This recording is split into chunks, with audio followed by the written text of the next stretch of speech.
half of this is being funded by debt. And that number is going up exponentially. Humans are good at being able to figure out when they see some new technology in its early days that this is going to change the world, right? But then we overextend ourselves, and we see this play out over and over again. Somebody offers you $100 million and 50 million of it's secondary, then sell 100%. Take money off the table. This is not a morality game. This is capitalism. Salesforce is the king. HubSpot is the queen. ZoomInfo is the duke. Adobe's obviously a jester. Hi, everybody.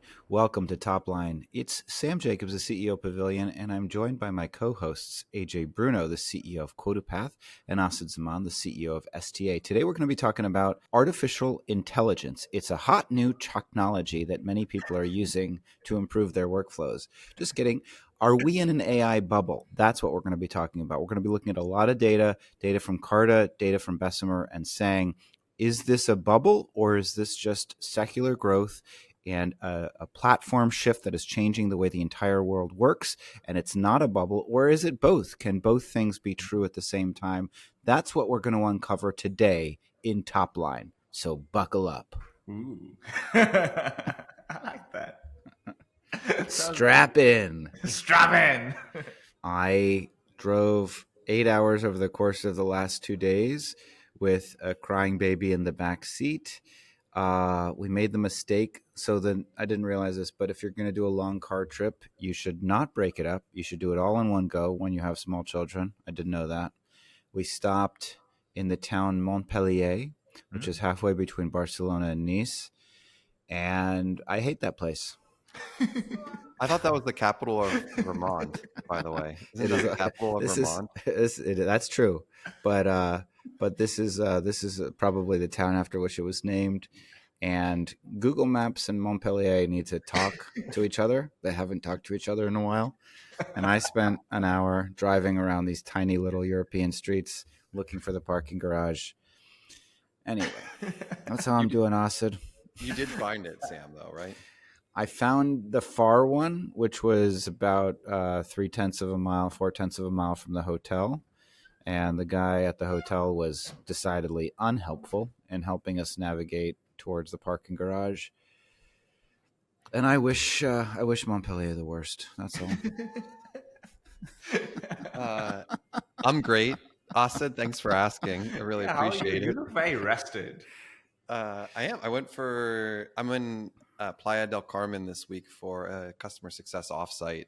Oh. So Angela and I came down this weekend. She's leaving tomorrow, but we had a great weekend and hung out down here. It is really, really hot down here.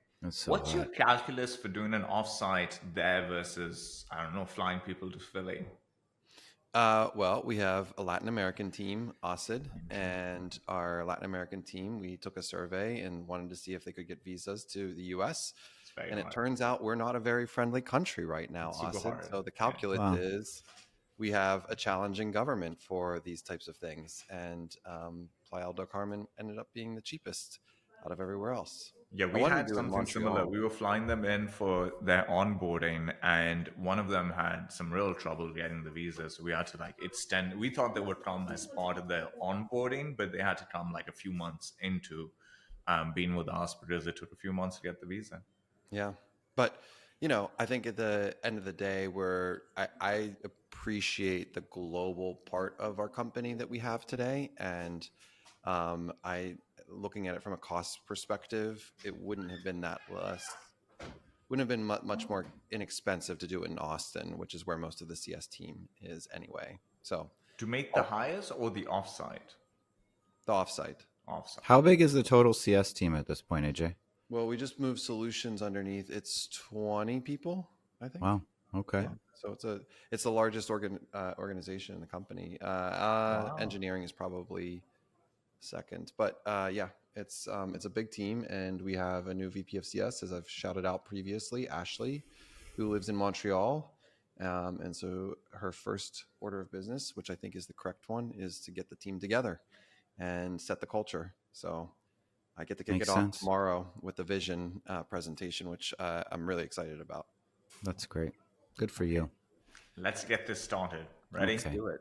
Let's go. So As Sam said, we're going to be talking about the AI bubble. Are we in one? What is a bubble? Are we in one? Is it about to burst?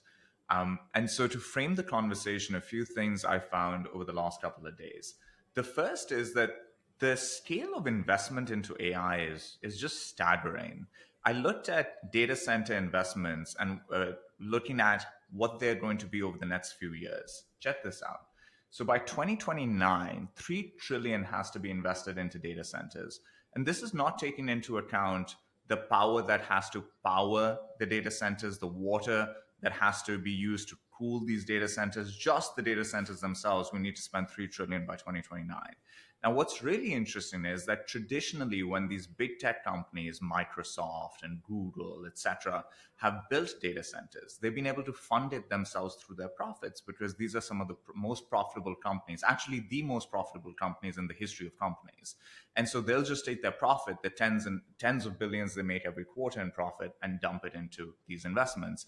But the scale is now so big that of that 3 trillion, only 1.4 trillion will be funded through their own profits. The rest has to be funded through various sorts of other channels: investors, venture capital, private equity, the developers themselves, and then debt.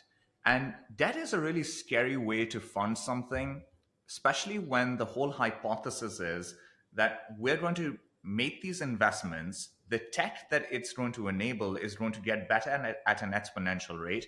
Every company on earth is going to use it, and every company on earth is going to pay a lot for it, and that's how we'll make our money back. So it's scary when you're doing that with debt versus your profit. The other thing that was interesting is that venture capital as an asset class is now getting stretched. And so venture investments up till this point this year are up 75% year over year. But themselves raising money from their LPs is down 34% year over year. And that's interesting, right? VCs have to raise money from LPs to then be able to invest in startups. And they, over the last few years, we were in a turbulent economic environment, so they had less opportunities to deploy all the money that they had. So they built up these reserves. And so they are sitting on reserves. We call this dry powder, but that dry powder is getting depleted. It's at 221 billion right now. And by the end of the year, if they can't go raise more money at the right rate, it'll get to 164 billion. But it's hard for them to raise because they haven't been able to provide the returns that they need to provide to their LPs to be able to do so. And that's because of the IPO market being a little bit muted over the last few years and M&A being down. And the last thing is, or the last two things, Carter has reported valuations for Q2 of this year. Series A and seed rounds are at the highest valuations of all time. We'll go into some of this in more detail. And the last thing that stood out is Sam Altman was having dinner with a couple of journalists. They asked him, are we in a bubble? And he said, are we in a phase where some investors as a whole are overexcited about AI? My opinion is yes. And so that's the setup. And I think the place to start, Sam, would be just defining a little bit of what is a bubble? Why does it form? Are we in one? What's your take on that?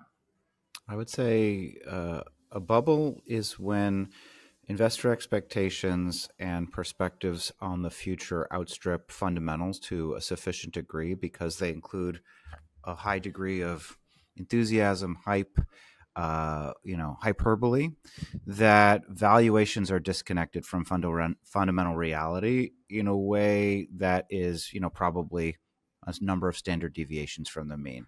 I guess that's one way to think about it, which is just a way of saying excessive enthusiasm driving valuations up that is disconnected from economic realities that are supposed to underpin the perspective on valuation. I think that's what I would, in some ways, I guess that's one definition of a bubble. There's probably a better definition of a bubble through ChatGPT, but that is one definition. I think a couple of things. One of them is that it does feel like we're in a bubble, and that is a good thing. I would specifically point to the internet and say there was an internet bubble in 1999, and yet Amazon came out of that, Google came out of that, and a number of long-term platform companies. And I would say Facebook came after the bubble. It was 2003, 2004, so sort of post-recession. But my point is that, as I've said in the past, and Bill Gurley is the person that pointed this out to me, if VCs don't sell in a bubble, then their returns are significantly worse. The other thing I would say, and obviously want to hear what you both think about this, is the first thing is we still have to understand fund dynamics to really evaluate this properly. Are there going to be a lot of people that lose money? Yes. Is losing money is a feature of venture capital, not a bug. The point of venture capital, as we've said, and many people have said, not just us, is that these are power law dynamics, and you need a couple major winners, and it's okay if there are a number of losers. And it's not it's not the number of winners compared to the number of losers. It is the size of the returns of the winners compared to the total capital deployed, which is what we talked about when we talked about and evaluated YC. So I think we are in a bubble. I think a lot of people are going to lose a lot of money. I think that we should take advantage of the bubble to build as much infrastructure and foundation as we can, to the point of the $3 trillion investment in data centers. And I think a lot of good will come out of it, as much as a lot of pain. That's what I think. Yeah, I would say, interestingly, Sam, the demand is real. The real big difference between this bubble, so to speak, and the one in 2001 is, look at who the biggest check writers are. Google, Amazon, like they're the ones that are writing and funding this. So the VCs, I think, are playing such a smaller part in this whole deal. And they're not, I'm not as, I think that it will just be interesting to see long-term where that comes up. But the thing that you're talking about, Asad, that is like actually pretty scary, in my opinion, is that half of this is being funded by debt. And that number is going up exponentially. It's Not doubling. entirely debt, AJ, just for clarification. It's basically half of it is through Half. other sources, of Right. which a big portion is going to be debt. Yeah. Well, okay, the companies themselves are funding it, and then a portion of that is debt. What else do you have if it's not debt allocation? Developers will fund it. There'll be private equity investments. Private equity is huge in this, and that's part of why this bubble feels a little bit scary from some angles. Is so many people are so exposed in this. Yeah.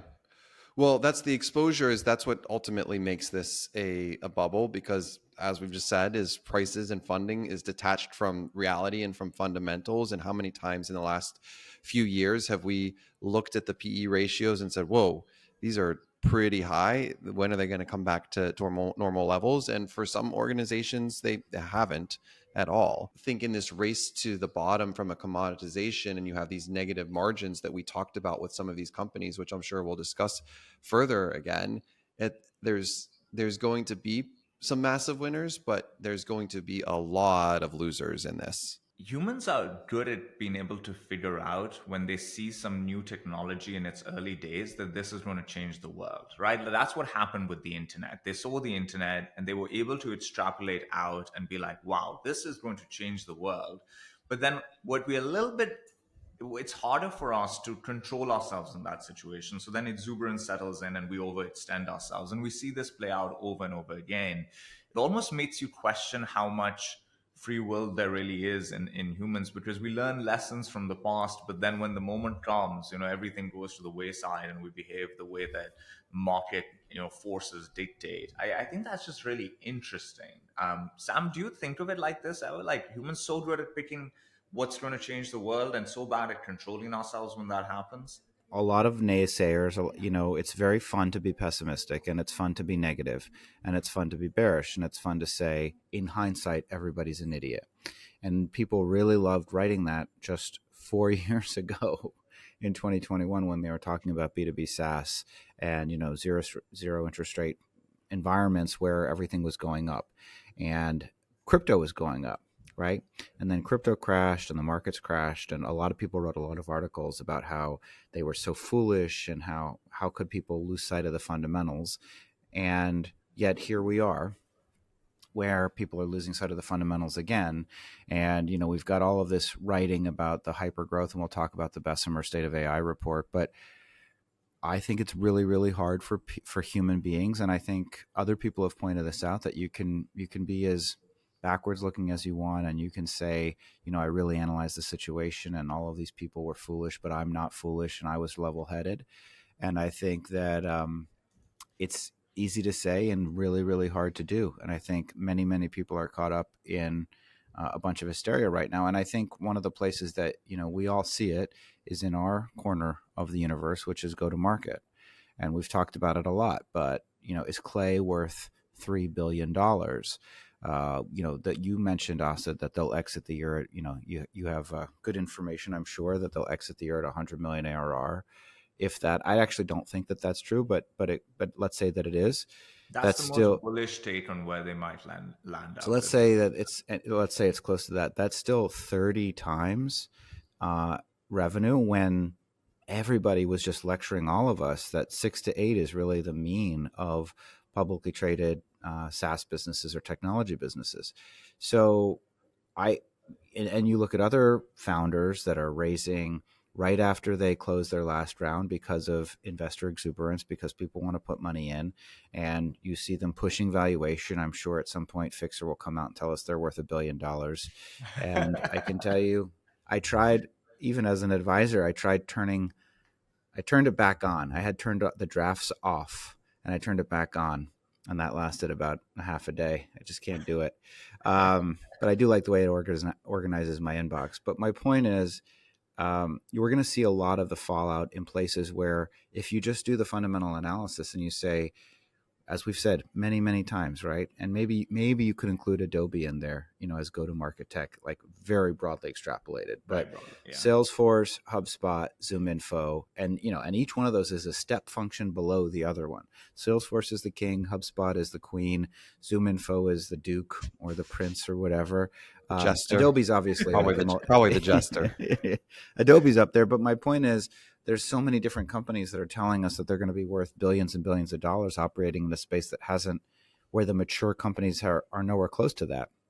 So, but again, where I come out on it is that bubbles seem to be useful. Your question, Asad, was, how do people internalize this? How do they evaluate risk? Are we broadly right on the technology, but wrong on the near term, sort of risk allocation? And I think, of course, but I think being broadly right on the technology is still a really, really good thing. So I think, Sam, this reminds me of Jeff Bezos's letter, to shareholder letter that he wrote in 2001. Their Amazon stock price had gotten hammered, destroyed, cut in half. And he wrote this great letter and said, "Whew, tough year for the stock market, huh?" And he was, but it was so cheeky and so on point, because then he went on to say, internally, Amazon has the strongest fundamentals it ever has. All of their KPIs were headed in the right direction, and he focused heavily on the business operations in that shareholder letter.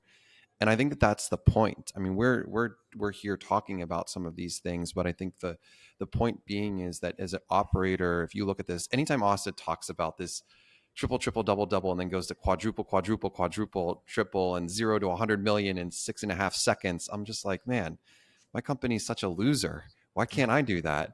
But then I think about it, and I'm like, I look at the numbers, and I'm like, oh no, we are just continuing to make progress and push forward. And I think that that's the point that I take away from this, is that it's really easy to get caught up in the hype machine of it, while you're not feeling like you're in the hype machine and feeling a little anxious. On this. So you know how Bill Gurley says, and many investors say it, but I think he's the most famous one with this narrative, that as an investor, you have to take advantage of when the market gets to its frothiest moment. That's where you make the most money. Yeah. You got to take companies public, get M&A done, get some returns, return some capital to LPs, etc. Yep. And I think that's a really fair perspective to have. But if that's a fair perspective as an investor, then it feels like founders have learned that lesson as well. Like more than they had in the previous, in the ZERP era, where they're like, okay, then maybe we'll also raise at crazy valuations, raise a lot of money, take a bunch of secondaries. Perplexity is about to raise its third round in 3 months. In 3 months. That is insanity. I think Clay's last round wasn't too far behind as well. I think Clay's raised 2 or 3 times this year as well. Yeah. So Ramp has raised in a bunch of times in the last 6 months. And Ramp's a little bit different. I think I put Ramp in a completely different category. They're a company that I feel very bullish on today. I think bullish or not, I think founders are also kind of playing the investor game a little bit and saying, okay, fine, we'll raise a bunch, we'll take a bunch off the table as well. And they've figured out that you can actually navigate the high valuation through a choppy market, getting back on track, like you can navigate that as well. So It's difficult though, but but is it history unfair repeats for them to itself. behave the way investors behave is the question. No Absolutely way. not. And you know what? The investors, in my experience, will work to punish the founders for doing so, but they're kind of a part of it. But the reality is, no, 100. I mean, I've seen this play out, and this has played out for me personally in 2022 for our Series B round, and the company's grown, and everyone always asks me, over and over again, would I do that again? And I always say yes. Yes. 100% Really? would. You say Yeah, that even everything that's happened with your 100%. Series B investor. Yeah, 100% would do that deal over again in a heartbeat. No Yeah. problem. I would Because do my deal over again in a heartbeat too. I think that's the point. And we've gone through this, like, these challenges and tribulations, which Clay has, right? Clay has done 6 years of finding product market fit, but their trials and tribulations to come are going to be on the other side of that for investor, um, just making sure that they get their return, and those returns will come some way, one hell or high water, in some way and some fashion, and that's where the challenge is. But yes, I get asked that all the time, and I'm always like, of I course think it's there's an interesting question, which is if you're an operator, should you do something different? And this is sort of to the point of like, there's a lot of data about these are companies growing really quickly. This is what they're doing. And I come back to the same answer I would have given years ago. And I really wish I listened to this answer more closely, which is now is absolutely the time to completely ignore those headlines. Do not worry about that. Listen, if you're building an AI native company and somebody offers you $100 million and 50 million of it's secondary, then sell 100%. Take money off the table. This is not a morality game. This is capitalism. So I don't begrudge anybody for taking secondary. But if you're not one of those companies, if you're QuotaPath or Pavilion or STA, you know what you should do? Ignore it. Obviously, the thing that you need to do is look at how can you incorporate AI to drive operational efficiency so you can grow profitability, you can grow more quickly, you can grow EBITDA. Great. Do that anyway. You should be doing that anyway. But do 100%. not change anything that you're doing, and don't even worry about it. I think, AJ, to the point is like, should you try on the margin? Maybe there's some PR, maybe there's some branding, maybe there's some marketing that you should do to make, to present AI, to present QuotaPath as an AI first company. But obviously, from an operational perspective, you should look at how you're going to use this powerful technology. And meanwhile, you should just run your business the way that you think is best to run your business. And I think that that's like, and we've got, we're going to be talking about these benchmarks, so I don't want to steal Asad's thunder, but I can tell you that benchmarking right now, given the novelty of this technology, is stupid. It's really stupid. It's actually quite annoying. And it just feels to me like these people don't have enough to do and they should go start companies or find real jobs. It's a really good point. I think of it as an operator, and I think one of the things you have to get comfortable with over time is that there's so many different games on the field, and you have to be really happy and comfortable with the game you're playing. There will always be some faster growing sector and some part of the economy that feels really hard, and everybody is excited about it, and they get to play by some different rules. But you've picked a game, right? Like you've picked the game, and the best companies are built by compounding over a very long period of time, and they don't get easily distracted. They get inspired, but they don't get distracted easily. And I think that's the biggest takeaway we've all had over the last few years. It brings us to this interesting question, which is if this bubble is to burst. So we are in a bubble. It's not all bad. By the way, Asad, do you think we're in a bubble? You haven't answered the question.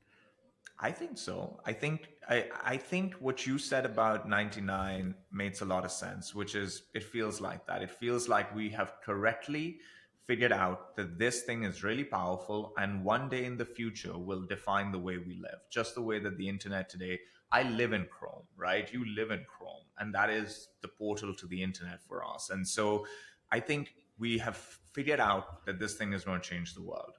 Are we right about when? We're probably never right about when it comes to this, because it's really hard to pick that. And because of that, I think as optimistic people, we might overextend ourselves by thinking it's going to happen sooner than it does, investing a lot into making that happen. And turns out it's a little bit harder and takes a little bit longer.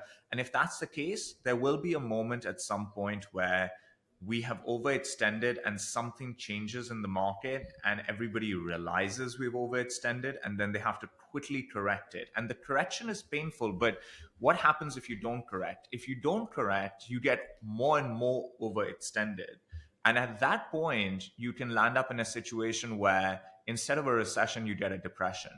And so actually it's okay. It's going to probably happen this time around. I hope it's a recession and not a depression that happens out of it. And I think that's what the case would be.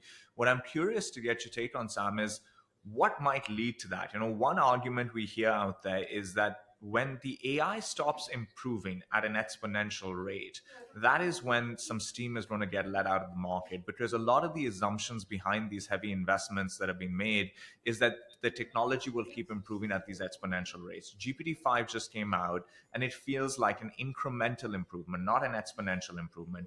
Is it something like that? Or is it going to have to be something more significant or material, like the revenue growth that some of these big tech public companies are experiencing, that they are attributing to AI, that slows down? Is it going to be leading or lagging indicators that burst the bubble? It's a great question. I think it will be retention dynamics on some of these super fast growing private companies that evaporate very quickly, and we'll see a bunch of companies that go up to self-reported large numbers of ARR and then will fall down very, very quickly, partially because a lot of the trends that we talked about, including the era of API and how easy it is to migrate data these days and migrate in and out of different platforms. And I think what you'll see probably next year or maybe 2027, if there's going to be a correction, will be to your point, Asad, enough people trying to vibe code and just not getting anywhere with it. And I think you can see even recently, I talk a lot about Lemkin's vibe coding experience. I talked about mine, where I was trying to build like a role-playing game, like one of these old school Sierra games, and it just was not working, and it kept like rewriting and erasing stuff that I thought was secure. And I think that's happening to a lot more people. I saw Chamath tweet about it as well over the weekend. And I think a lot of people are realizing that there's such a massive gap between quote unquote vibe coding and production. And then I also think, by the way, I'll provide a counterpoint, because some people say, well, I'm just using the wrong platform, and Lovable is actually a lot better than Bolt or Replit. We'll see. But again, what happens is, like, there's this novelty factor, and then you come off the novelty, and Lemkin realizes that what he should have done is just build a website with Squarespace. And what I should have done is go to all of these like video game creator engines, like Adventure Game Studios, that you can use for free off the internet. And I didn't need to build something vibe coded from scratch. I really think, there's 1999 when the internet came of age, and then there was 2007 when the iPhone came out. And I would say that more than anything, I mean, obviously AWS and the age of SaaS and Salesforce and a million other things. But fundamentally, when I think about the explosion of the internet, I think it was about the iPhone, and that was 8 years after. And the iPhone, yes, it was a technology revolution because of Gorilla Glass and because of the operating system, but fundamentally it was a product revolution. It was taking things that already existed and combining them in a new and interesting way that wasn't about necessarily the speed of the chip.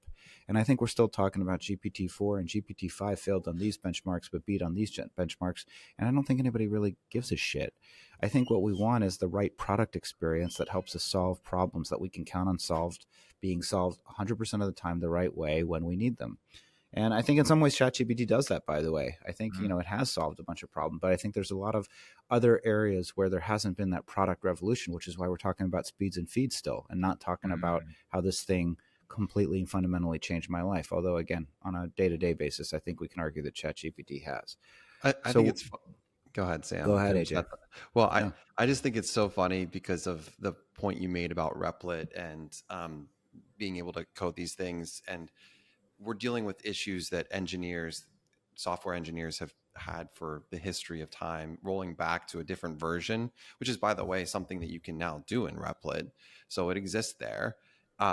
We, on Friday started Good Vibe Coding Fridays, and so the entire company is coding. I think the big opportunity here is that you're working hand in hand, and that your company has the opportunity to all be builders. So if you're working with someone that's actually competent in how to actually get these things to production, it's going to go a lot better. If you're coding in a vacuum by yourself and doing it, then you're going to hit some challenges. I think there's a best of both worlds where you can take someone like Brandon, who we spent a couple hours coding a random deal generator for our sales team on Friday afternoon that will hit production this week. And I was seeing that happen in process and learning from how he did it, and then being able to take that to an engineer and saying, hey, how do we make this production ready? And working through is something that I think all CEOs should do, executives should do as well. I don't know if this is something that you guys are seeing, but I was talking to another investor about this and saying, like, I think all CEOs should be builders. And he actually counterpointed and pushed back hard and said, you think CEOs should be hands-on keyboard? And I said, yes, 100%. They need to be hands-on keyboard. Why? Because our customers are expecting us to understand the problems just like we do. So I think it's actually a really interesting point that if you're a company, and it doesn't matter what size and scale, and your CEO can't find a couple hours to actually play around with this from an AI perspective, I think that's a massive I would push flag. on that. So I think on the 2 points, I Good. think what burst the bubble, I've thought about this a lot. I think the leading indicator will be more and more incremental improvements. So we saw the first, but you could argue that OpenAI was dealing with the talent exodus that they've had. And also, we're talking about research breakthroughs that lead to these exponential rates. And you can't bat 100. They've had a great batting average, but maybe they were trying something, it didn't necessarily work, and they still had to ship something that was still the best model out there and better than anything else, etc., just not by a huge enough margin. But I think if we go by another few months and Google, Anthropic, XAI, all of their releases are also incremental, I think that would start concerning the market. I don't think that burst the bubble, though. I think the only thing that will burst the bubble is when public investors look at the results of Microsoft, Meta, Nvidia, and they start noticing that the growth that they're experiencing, which, by the way, those companies are attributing all of the great stuff that's happening within their organizations to AI, right? So the AI story is these companies are the best at leveraging it, and look at what it's doing. They're more efficient, they have better margins, they're growing faster. I think if that goes away, if there's a little bit of a shakeup there, I think the ripple of that going through the market will be aggressive and fast, and will be quite intense. I think as long as they're able to show good results, I think they give cushion to everybody else. They give cushion to Replit to have negative margins. They give cushion to OpenAI to be able to have one-off release. I think the cushion is their results. But Asad, what point are you on my point are you pushing on back your on? point? So coming to your thing, so that's on the bursting of the bubble. On your thing, the only thing I would push on is I think there are different ways to win is one of the big lessons I've learned. I think there are companies that are better off being in person, others that are better off being remote. I think there are different styles of CEOs and of different operators and executives. And I think you get comfortable with the fact that there's not a binary, this is the right way. It's actually the tricky part is figuring out what's the right way for you. I personally, and I think the three of us, are very much like hands-on keyboard type of CEOs, right? And so we gravitate towards that. But as a hands-on keyboard CEO, I'm not sure my time is best spent coding something up in Replit. Like, I've got other things I'm prioritizing. I'm very much hands-on keyboard, but I don't think it has to be building something on Replit. But you're not a software CEO. We're building agents across our business. We're creating more agents than most software companies are creating. And you have an understanding of how those are created, or no? Absolutely. No understanding. How do you understand how they're created? Go and learn, but I'm not creating them. I'm not like wrestling with it every single day. I'm getting enough context where I can talk about it with the people that are going to lead it. So I'm creating that distinction. I think at a certain point you should go in the tool and figure it out and develop some. I don't think you need to be in it every single week. I didn't say that. What agents are you building, Asad? We're trying to create these agents across our entire delivery process. Simple stuff that can just fix these fundamental issues we've had in search. So one example that is this classical issue in search, is what we call scorecard adherence. I think the most important document in a search is the scorecard you create of skills, characteristics, and experiences that you want to go and find in the market, because you believe if a person has these must have things, they'll have the best probability or the best balance of risk and upside potential to solve the problem we're trying to solve. So you do all this work to create a scorecard. But then as the search goes on, the scorecard doesn't get used that much. Because a lot of times we're working with these technical founders who are hiring a CRO for the first time in their lives. They don't know how to qualify this one element that we've put as a must have. And so they end up gravitating towards the style of interviewing that they like doing, that they're comfortable doing. They don't even know how to weigh the thing. Like they're like, what's a 3 out of 5 when it comes to this specific thing? And so what happens is you do all this work to create a scorecard and there's no through line through the entire search. And I think that leads to some of the mistakes that happen in search. So now with an agent, our one agent that we're creating is going to do the following. You develop a scorecard. The agent helps you first develop the understanding of how to weigh each of these elements. Then on the morning of every interview, the agent will send an email to Sam, you, and say, Sam, you're meeting Bob. Today's interview is supposed to be focused on these 2 elements.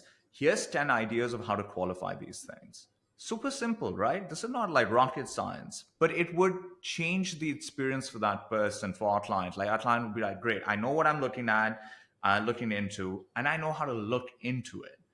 Another agent is going to sit in the interview with you and get the transcript and be able to almost like find the score for that interview on your behalf as the client and give it to you, and then you get to poke holes into it. So we're trading simple stuff like this. I find that that sounds very useful, Asad. So take what I'm about to say with a grain of salt. I just feel like agent is a word that everybody wants. Like a lot of that stuff already exists in some way. You can call it a workflow, you can call it a feature. Automations. Yeah. They're intelligent automations is how I think of them, right? Like before you could have this Zapier type automation of you get an email and it extracts something and puts it in a Google sheet. Now it can think a little bit more.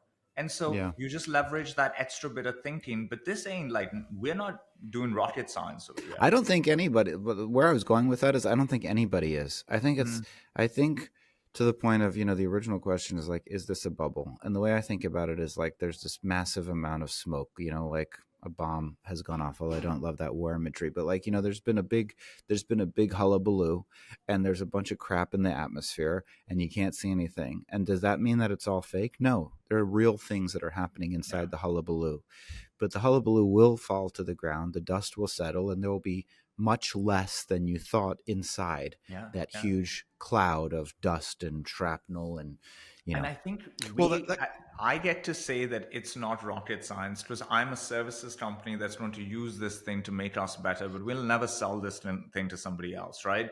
But if you're a technology founder building an AI company, you have the opposite incentive. You're like, this is the most complicated, the stuff that happens behind the scenes to make this happen.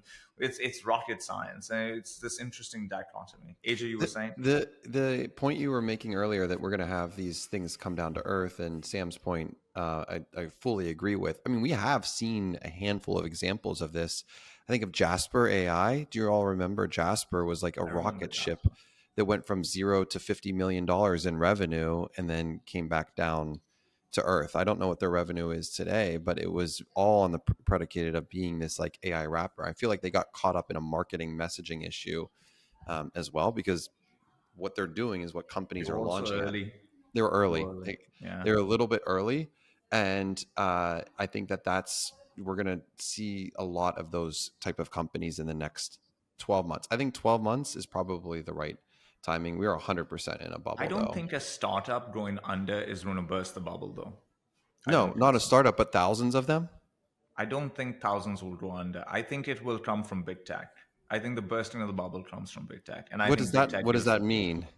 I think the cushion that they create through their results give the ecosystem a lot of room to run. They give OpenAI the room to have a release that wasn't exponentially better, just incrementally better, and they can take the pressure that creates. I think it gives cushion for some startups to accelerate and then decelerate, and some to die Well, when a off. bubble bursts, I tend to I think think that because means you the have whole to think like, industries what's disappear. the big news thing that like just burst the bubble? It'll be something like Meta, Microsoft, etc. Their results slowing down, because the whole narrative has been like, forget everything. Look at these numbers. Meta's performance is staggering, and they're saying it's all because of AI. So if you're a public markets investor, if you're private equity and you're funding these investments, you're looking at that as the signal that yes, this technology is really powerful, man. And if we don't invest into this, we're going to lose out. It's going to take, let's go all in. But once that stops, you'll be like, ooh, now where would you look at to give yourself the comfort? But And they there's can not take the much else to cushion. look at. They can take the blowback because of how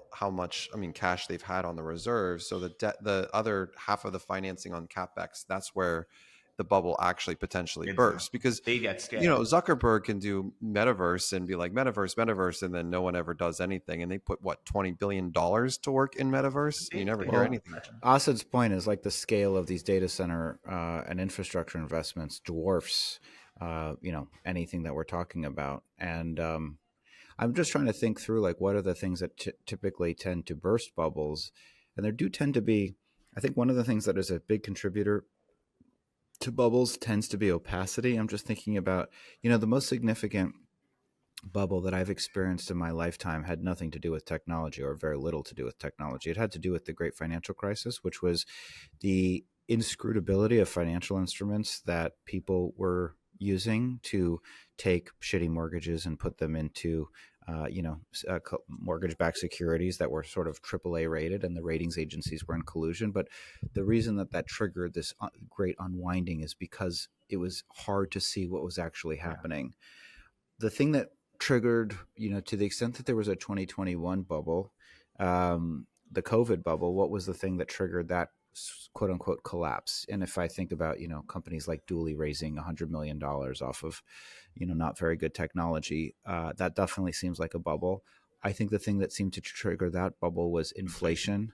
Yeah, inflation, and like maybe a representation of it was the SVB collapse, but I don't think that was necessarily Sequoia's black swan memo. That's what triggered inflation. It was as soon as the interest rates started going up, everybody was like, I'm kidding. That memo, you all remember that memo. I mean, I think to your point, Asad, like it is interesting to think about what would take this back, because the markets do feel inflated and exuberant right now, but the thing that would disconnect a bubble is all of these interconnected pieces where there's some commonality that's uniting all of them. But maybe it's just the commonality is just like this collective delusional belief in the extent to which AI can transform our lives. That's the scary part. We've all become really comfortable with the timeline. We're like, this will happen by then. Let's move through the rest of our docket. We want to talk about some of this stuff is very connected though.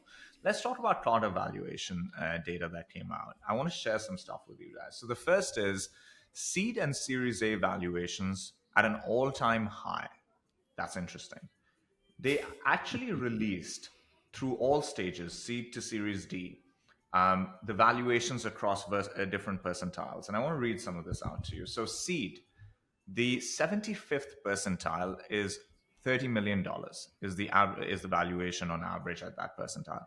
And so this is a company that doesn't have much revenue. It's basically a team with an idea and a market that they're going after, and $30 million feels like, okay, that's fine. I can understand that. The 95th percentile, 72 million, fine, I get that too.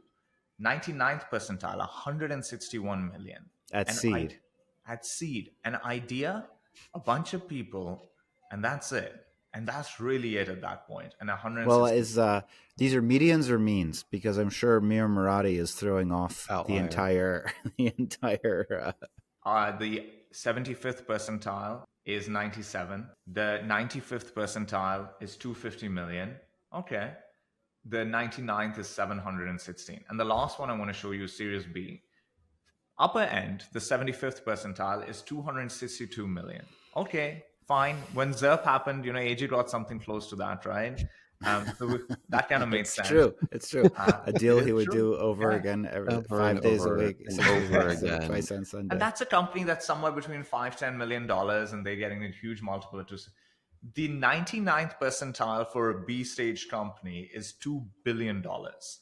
That's crazy. Those are crazy valuations. And so, just reactions firstly to this. AJ, you raised at at the peak of the market last time around. What's your take on some of these valuations you're seeing right now? Yours seems very reasonable based on this. Oh, super reasonable. 150x was like totally on point and reasonable. I mean, we also raised our, I think when you raise is important here, which isn't a part of the data. If you raised a Series B at $1 million in revenue, which isn't really a thing as much anymore, versus you're at that 5 to 10 million, it definitely makes a massive difference. I think the seed and Series A numbers, that 95th to 99 percentile, signal the scarcity of like the elite teams in AI infrastructure and momentum. But there's a lot of risk in taking this, so that the selection process to find those are probably, I don't know if they're coming out of YC. We had that discussion last week, but I think for operators, I think you just have to ignore these comps and you have to really prioritize your business and your fundamentals and your unit economics and your retention. And investors will underwrite those paths to gross margins and moats and so things that are beyond API wrapping. So that's where I would just, as an operator, continue to make sure your business is defensible, and that's what you're talking to, because these are all over the map. And to Sam's point, there are some investors out there that are writing ridiculous checks. I just checked. So, Sam, it is the average, which means, yes, it takes into account the Mira Marathi type of stuff. But I think that's the point that they're trying to make, which is that another data point in all of this is there's actually the number of deals are going down per stage. And so the amount of money is going up, the number of deals are going down. So there's more concentration that's happening as well. How do you read when we see something like this? The rate of investments has increased, the valuations are higher, the amount of money being put in is more, but the number of deals are actually less. If you're a founder, if you're an operator, what does that tell you? There's winners and losers, that it's not a uniformly distributed swell, that, there are tier A companies and everybody else. I mean, that's what I think. I think everything I've been reading and hearing recently is about everybody feeling like the cost of not being in the winners is higher than ever. And as a consequence, you need to write a check at any price, no matter the valuation. And yeah, exactly to AJ's point, you get a bubble. And I think that more broadly, I'm just trying to think, to the extent that we can ascertain whether this is a bubble, is if human population, I keep coming back to population growth because I'm trying to understand the impact of productivity on, if people can consume 100 times as much as they consumed 50 years ago or 100 years ago, then you might be able to get all of this economic return from just per person human consumption. And that also might come from, in the past 50 years, we had China coming out of poverty, and maybe there's many other economies in Latin America or the Middle East that can rise up, which have lots of people and become consumers and become participants in the economy. And as a consequence, we don't need AI to transform per capita human consumption. On the same time, I think that we can look at the trends over the last couple hundred years and also agree that it has, we all consume probably 100 times more than people consumed 100 years ago or 150 years ago, in terms of all the stuff that we have, in terms of all the food that we eat, in terms of all the resources we consume. So I haven't done that math, but I guess my point is, I do think AI is transformational. I think that the market dynamics mean that there are winners and losers, and most people are going to be losers. And so again, back to the headline, what's the impact on us as an operator? It's nothing. It's keep executing, keep focused. One thing I worry about is this drawdown data that we spoke about earlier, which is that the total amount of dry powder in the venture ecosystem is now, if something doesn't happen by the end of the year where you have a bunch of funds raising lots and lots of capital, but if the trend that is there today continues, then by the end of the year, we'll be at the lowest point from a dry powder perspective in the last 5 or 6 years. Yeah.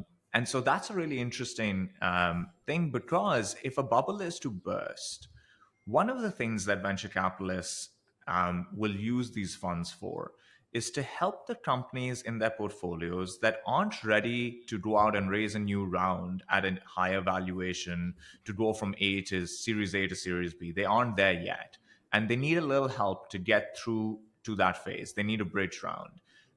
The investor still believes this company has got legs, but this company needs a bit more help. And so they'll give these bridge rounds. And when the market is in a turbulent moment, more companies need bridge rounds than when it's in a good moment.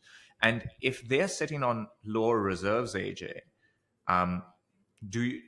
should operators be fearful that the ability for them to provide that type of support will be even lower than that ability was, let's say, in 22 and 23? Yeah, I mean, if you work backwards as to why we are so low, quote unquote, on dry powder, well, what is going to increase that dry powder? Funds announcing rounds or new raises. What will cause them to announce new raises? Well, they've created liquidity for their LPs, and their LPs reinvest those dollars. What's not happening?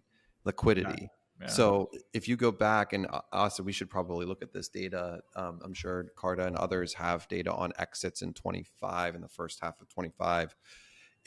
Everyone wants it to feel like we're back to normal and normal courses of M&A. It still does not feel like that's the case.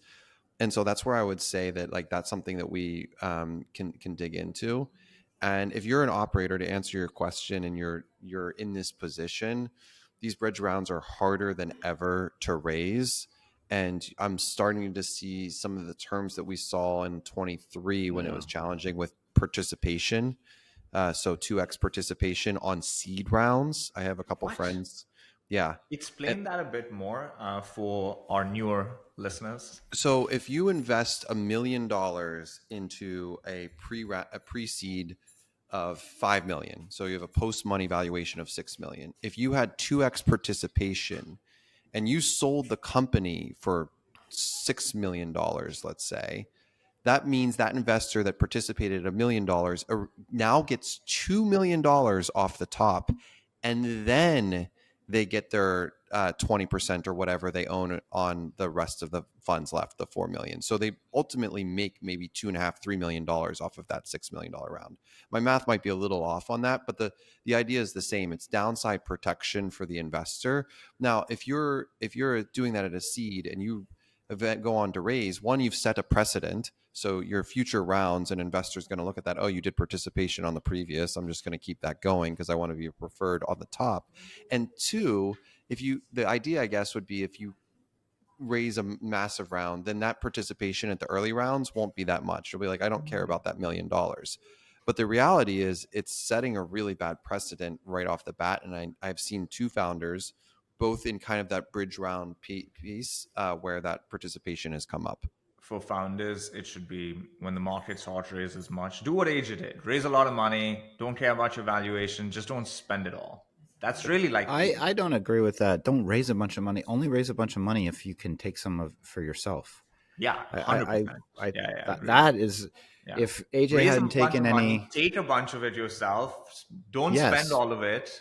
And then, yes, 100%. But do not raise a bunch of money and not take anything off the table. Literally do what AJ did. AJ took some off the table. AJ raised a bunch, put it in the bank. Which, by the way, I've never said that I've done that in secondary. So it's Asad and Sam just assuming that I have, because I have a lot of coworkers. I think I have a lot of coworkers that listen. Like he bought a plane. Like he must have taken some.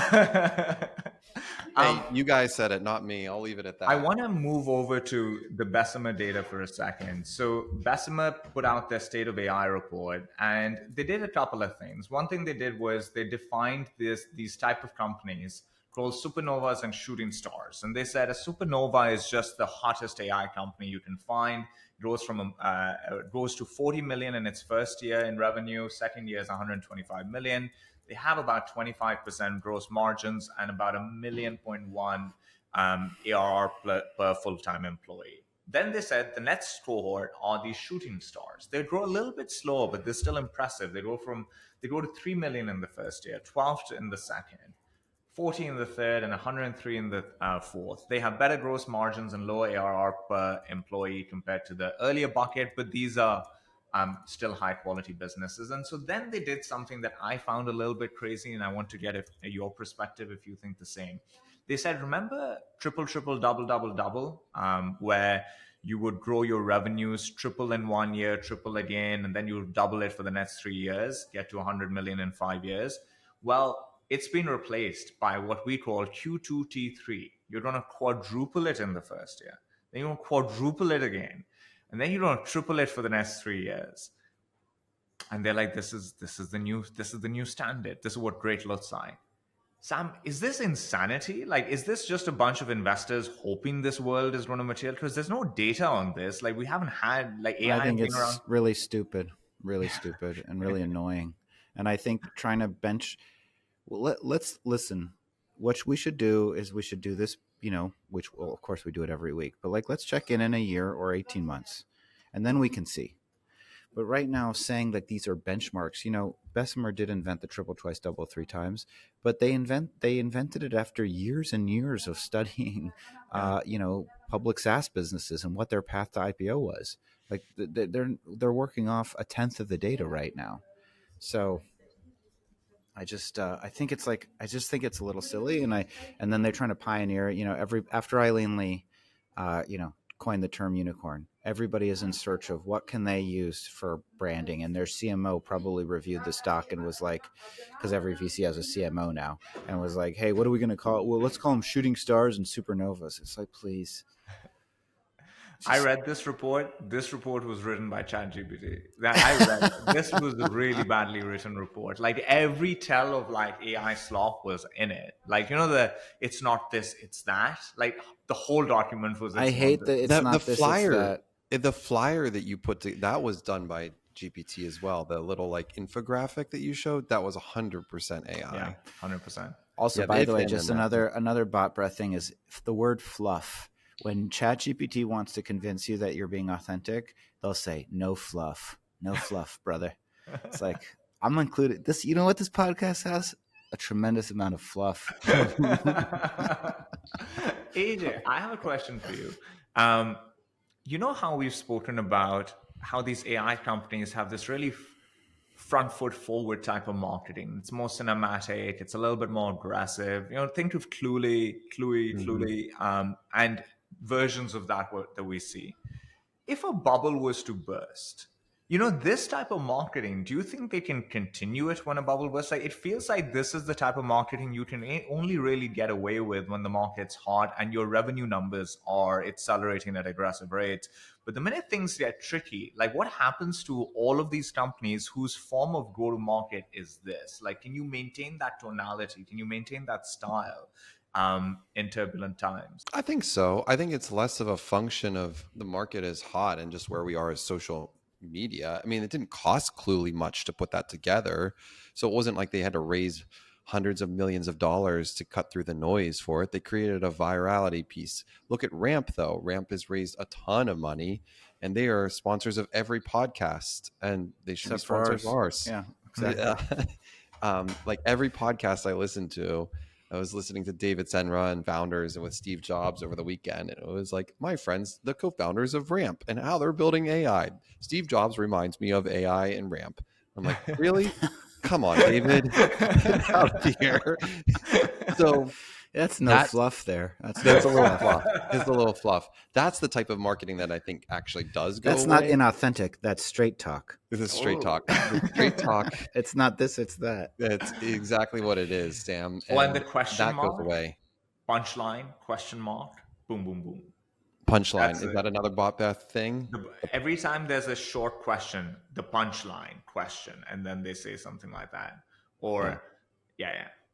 So I think if social goes away, then sure. If social's still here, which it will be, then that type of marketing doesn't go away.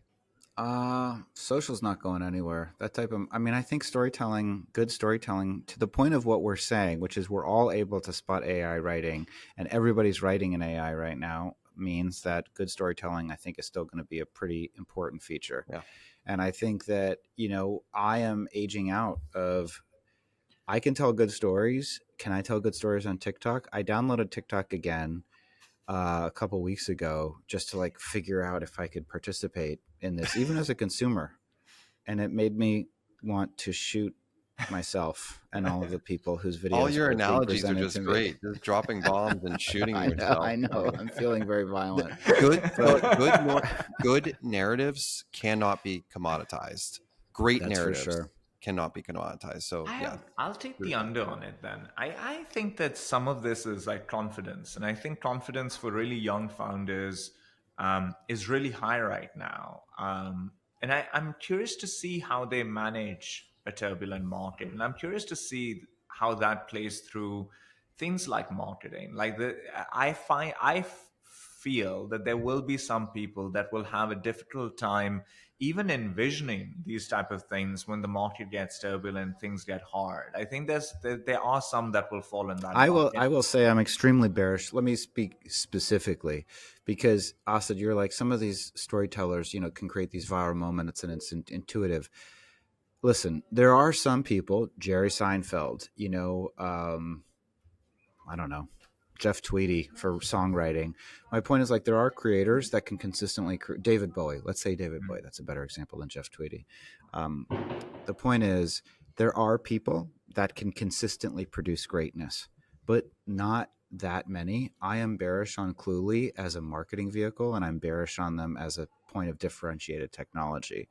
I think it's easy to create one viral moment. It's not that easy to create multiple viral moments, personally. Yeah.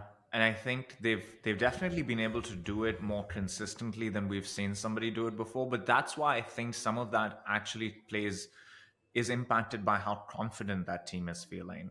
And I think confidence, we see it in sports all the time. Like if you're a striker in football and you miss a couple of shots on goal in an important game, you could have the best record before that, but you might lose your confidence and go on a really dry spell. And it happens in many fields, and I think there is a chance that it happens with some of these companies as well. Sam, would you take what's your, if there was a bet, you're betting that the bubble bursts next year, 2027, or neither, which one do you take? I don't think it's going to burst next year. Maybe 2027. I'd say these things are going to unwind in 18 to 24 months, but not tomorrow. Here's where I am on all of this. I am very much in rooted, I feel like, in reality. I look at our numbers, I look at our customers' numbers, their revenue numbers, and we talk about KPIs in a really clear way at both QuotaPath and our customers. And that's where I'm focusing that on. And the reality is we don't have a ton of customers that are quote unquote in this AI bubble. We have a few, and some of them I've been on calls and I'm just like, I don't even understand how this is possible, like how these are real numbers right now, but they are, but it's only a handful. The rest of the organizations and all of you out there are working on businesses that you're just really trying to figure out, how does AI play in what we do and how we think about it, because your company was not born in the last 6 months. And so to you, I'd say continue to keep your head down. And if there's a bubble burst, it's okay. History repeats itself. It's probably going to be 2028 is probably the right answer. That's actually, I'm probably the most exposed out of the three of us in this bubble then, because we have a huge, we have a lot of these AI companies that clients of ours, and we love working with them. They're really fun to work with. But if there was to be a bubble that bursts, I think we would be extremely exposed in that.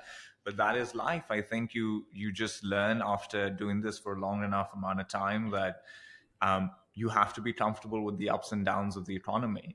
Hoping that the economy is going to be up and to the right for the entirety of your career, you're not envisioning a long enough career. And so it's going to go up, it's going to go down. And I'm pretty confident as an organization, we're pretty good at navigating this stuff, and we have organizational resiliency, but we would be exposed. History repeats itself. And if you go back through all of the Topline transcripts, we've talked about this many times over, and we're all like, oh, it's 24 months away. Don't worry, we're fine. Every single time we talk about this. I just think, one thing I will say is every time somebody said this time it's different, it never has been. It's never different. So it's never I think if it feels a little crazy, that's because it's a little crazy. And I think what should you do about it if you're listening and you're an operator? You should try to build the best possible business and try to tune out the noise, because that's most of what it is. Yeah. What a good place to end it. Okay. This was great, guys. Let's do I have a random question for you guys. Ooh, I like this. I love it. Here we go. An experience, something you've bought, a service you experienced, a product that you bought that delighted you so much that it inspired you in some way in your actual businesses to think differently, do something differently. Yeah. You just ask these like super profound questions without any notice, and we're supposed to be like, shoot from the hip. Fucking no. Okay, I'll go first. Right, of course you'll go first because you had something. I honestly didn't know. I didn't know. This came to me today. I was going to do shout outs otherwise. I would speak to actually working with these guys at Dragon Fruit has been really fun and inspiring. I think they are, for the listeners, Dragon Fruit is the firm we have engaged to help us make the podcast very YouTube first. And so we've made a decision this year that if everything across Topline is going to be world-class, and so we need to work with world-class people across all of those areas. And so Dragon Fruit is the firm that we engaged for that. And it's just been, what I found working with them is you meet some people who have done something for so long and are so passionate about it and are so good at it that everything that comes out of them feels instinctive. Like they don't have to sit and ponder and get back to you. Like it's good advice, but in this warp speed, instinctive. And they just know their craft really well. And I always find that really inspiring. I get that when I talk to AJ about commissions. I get that when I talk to you, Sam, about community. Commissions. Shut up. Get out of here.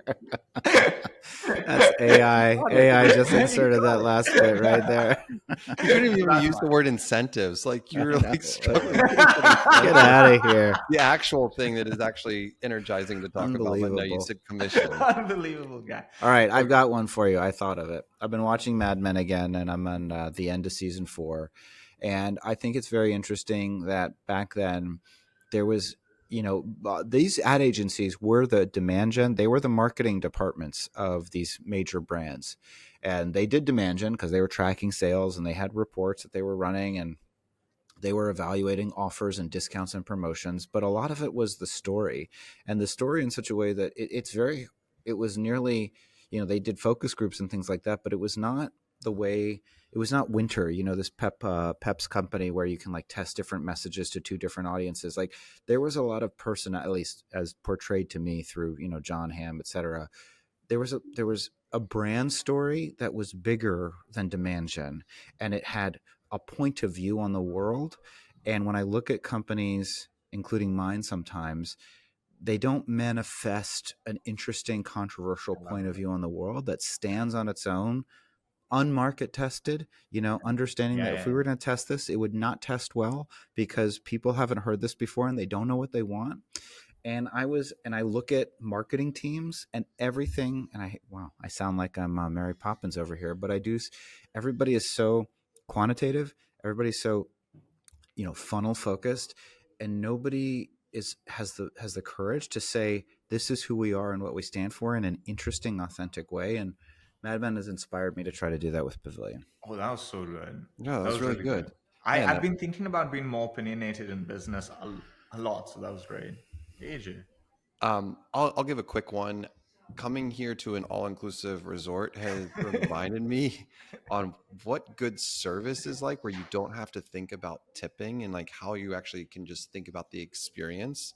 And I'll just tell the story. Like we had Angela and I had a great dinner last night, and the server was fantastic. And it's just a weird thing not to tip. I know you obviously do at the very, very end, but at that moment in time, just creating a great experience with nothing on the other side of it, and not having to promise something and having a quid pro quo was just great, and reminded me of how we have a CS offsite this week, how service forward to our customers and adding customer value is just really important without having to feel like there's a hidden agenda of upselling or doing anything, and just trying to solve customer problems by being actually curious about their problems to actually help them. So that's something that I'm going to take. Did you tip in the end? No, we don't. I don't have my wallet with me. I'm going to tip at the end of the week. Go get some money. Go tip some people. No, you don't. It's an No, all you don't tip. resort. That's you the don't whole tip. point. That's the He's point. breaking the whole Still contract. should tip, guys. When you go, you still tip. Oh my God. You guys are so European right now. You're supposed to. It breaks the whole thing. If he tips, he's freaking it up for everybody. Exactly what it is. You don't tip. Cannot tip. And that's the whole point. Man, Asad, I'm not. Listen. really I'm the person. question. I love tipping. I'm just telling you that. I have one parting hot take. You can't be a luxury resort if you don't have good Wi-Fi. Wi-Fi is part of the luxury experience at this point. Yeah. I'm just what am I doing in here on this horrible little chair? It's annoying. 100%. So this Topline, the Wi-Fi I'm in a hotel. The Wi-Fi does not reach my room. It does not reach my hotel room. Sam's Resort is clearly not sponsoring this Topline episode right now. He hasn't said the name of the resort. He's called out Montpellier. Also, we got to this place and they're like, the restaurant's not open on Monday and Tuesday. Okay, good. Well, that's good. I don't eat then, so. Sam, if you can't see Sam, he's kind of like in a lobby situation where people walking back in. So I am literally in a lobby. That's exactly where I am. The restaurant's not open on Monday and Tuesday? Yeah, just just because. Wow. Listen, we need our rest. All right. Okay. Great chatting with you guys. Another episode of Topline in the books. Give us 5 stars wherever you rate your podcast. Thanks, everybody. Goodbye. Subscribe on YouTube. Yes.